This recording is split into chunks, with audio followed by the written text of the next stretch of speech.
ভারত পাকিস্তান সীমান্তে উত্তেজনা তুঙ্গে। দক্ষিণ এশিয়ার ভূরাজনৈতিক মঞ্চে তবে কি বাজতে শুরু করলো যুদ্ধের দামামা? মধ্যপ্রাচ্যের পর তবে কি অশান্ত হওয়ার পথে দক্ষিণ এশিয়া? তার বিস্তারিত জানাতে ইনসাইড স্টোরিতে আপনাদের সাথে আছি আমি মৃত্তিকা বিশ্বাস।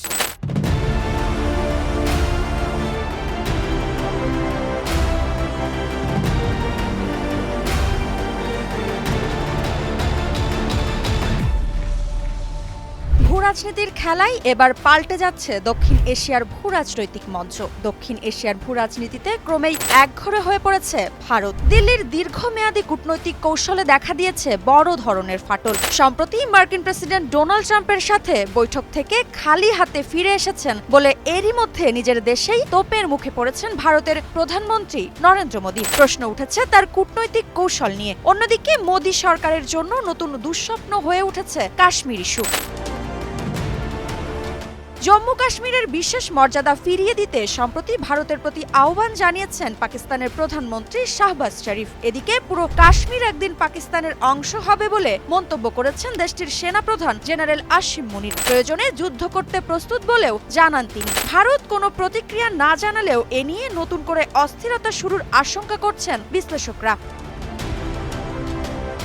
এরই মাঝে দিল্লির দাবি পাকিস্তান গোপনে সীমান্তে যুদ্ধ শুরু করেছে, যদিও ইসলামাবাদ এই অভিযোগ নিয়ে নীরব। ভারতের এই আশঙ্কার আগুনে আরও ঘি ঢেলে দিয়েছেন স্বয়ং পাকিস্তানের সেনাপ্রধান জেনারেল আসিম মুনির। কাশ্মীর একদিন পাকিস্তানের হবে বলে ঘোষণা দিয়ে পরিস্থিতি আরও উত্তপ্ত করে তুলেছেন তিনি। জেনারেল মুনির বলেছেন, পাকিস্তানের বিরুদ্ধে যারা শক্তি প্রয়োগ করবে তাদের বিরুদ্ধে পাল্টা শক্তি প্রয়োগ করা হবে এবং দেশটির সার্বভৌমত্ব ও অখণ্ডতাকে যে কোনো মূল্যে রক্ষা করা হবে।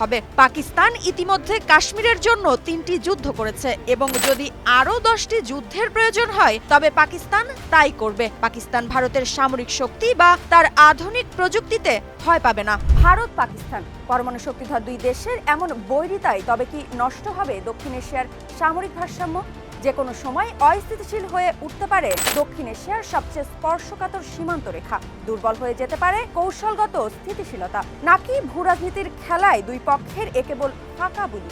না, এখানেও হাজির মার্কিন যুক্তরাষ্ট্র। ভারত পাকিস্তানের মধ্যকার এমন দ্বন্দ্বের মধ্যেই নয়াদিল্লিকে F-35 যুদ্ধ বিমান দেওয়ার ঘোষণা দিয়ে পরিস্থিতি আরো ঘোলাটে করে তুলেছে মার্কিন যুক্তরাষ্ট্র। এতে বেজায় চটেছে পাকিস্তানও। নয়াদিল্লিকে অত্যাধুনিক অস্ত্র সরঞ্জাম দিতে ওয়াশিংটনের ঘোষণার তাৎক্ষণিক প্রতিক্রিয়া জানিয়েছে তারা। সম্প্রতি ভারতের কাছে F-35 যুদ্ধবিমান সহ অত্যাধুনিক সামরিক সরঞ্জাম বিক্রির ঘোষণা দিয়েছেন মার্কিন প্রেসিডেন্ট ডোনাল্ড ট্রাম্প। হোয়াইট হাউসে ভারতের প্রধানমন্ত্রী নরেন্দ্র মোদীর সঙ্গে বৈঠকের পর যৌথ সংবাদ সম্মেলনে এই ঘোষণা দেন ট্রাম্প। পশ্চিমা সামরিক জোট, ন্যাটোর মিত্র দেশ এবং ইসরায়েল ও জাপানের বাইরে ভারতই প্রথম কোনো দেশ যারা হাতে পেতে যাচ্ছে আধুনিক F-35 যুদ্ধবিমান। তাৎক্ষণিক এর প্রতিবাদও জানিয়েছে পাকিস্তান। ভারতকে অত্যাধুনিক সামরিক সরঞ্জাম দিলে দক্ষিণ এশিয়ায় সামরিক ভারসাম্যহীনতা তৈরি হবে বলে সাফ জানিয়ে দিয়েছে দেশটি। নয়াদিল্লিকে অত্যাধুনিক অস্ত্র সরঞ্জাম দিতে ওয়াশিংটনের ঘোষণার তাৎক্ষণিক প্রতিক্রিয়া জানিয়ে ওই দিনই বিবৃতি দেয় ইসলামাবাদ। এ নিয়ে গভীর উদ্বেগ জানিয়েছে পাকিস্তানের পররাষ্ট্র মন্ত্রণালয়ের মুখপাত্র শাফকাত আলী। তিনি বলেছেন, এই ধরনের পদক্ষেপ এই অঞ্চলে সামরিক ভারসাম্যহীনতা আরও তীব্র হবে, পাশাপাশি দক্ষিণ এশিয়ায় দীর্ঘমেয়াদে শান্তি ফেরানোর প্রচেষ্টাটা বাধা হয়ে দাঁড়াবে।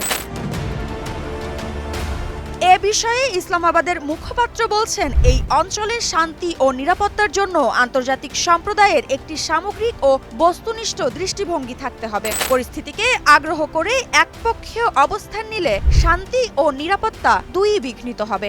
দিল্লির এই সংকট একদিনে তৈরি হয়নি। গত এক দশকে দক্ষিণ এশিয়ার প্রতিবেশী দেশগুলোর সঙ্গে ভারতের সম্পর্ক অনেকটাই বদলে গেছে। আন্তর্জাতিক অঙ্গনেও ক্রমেই কোণঠাসা হয়ে পড়ছেন নরেন্দ্র মোদী। তবে যুক্তরাষ্ট্রের কাছ থেকে F-35 যুদ্ধবিমান পাওয়ার আশায় এখন মোদীর বড় ট্রাম্প কার্ড। কিন্তু 2019 সালের 5 আগস্ট কাশ্মীর ইস্যুতে ভারত পাকিস্তানের দ্বন্দ্বের যে নতুন অধ্যায়ের সূচনা হয়েছে তার সমাধান কি মিলবে এই সামরিক শক্তি বৃদ্ধিতেই? সেদিন জম্মু ও কাশ্মীরকে বিশেষ করে স্বায়ত্তশাসনের অধিকার দেওয়া সংবিধানের 370 অনুচ্ছেদ বাতিল করে মোদী সরকার। সে সময় এই সিদ্ধান্তের নিন্দা জানায় পাকিস্তান। তবে সেই ঘটনা ভুলে গত 5 ফেব্রুয়ারি নতুন সূচনার আহ্বান জানান দেশটির প্রধানমন্ত্রী শাহবাজ শরীফ।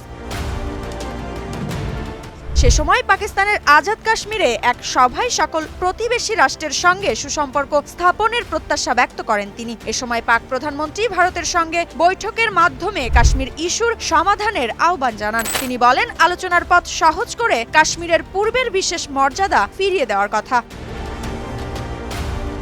সেই সভাতেও ভারতের সামরিক সক্ষমতা বৃদ্ধির বিষয়টি তীব্র সমালোচনা করেছিলেন পাকিস্তানের প্রধানমন্ত্রী। বলেছিলেন, এই অঞ্চলে উন্নয়নের জন্য শান্তি ব্যতীত আর কোনো বিকল্প নেই।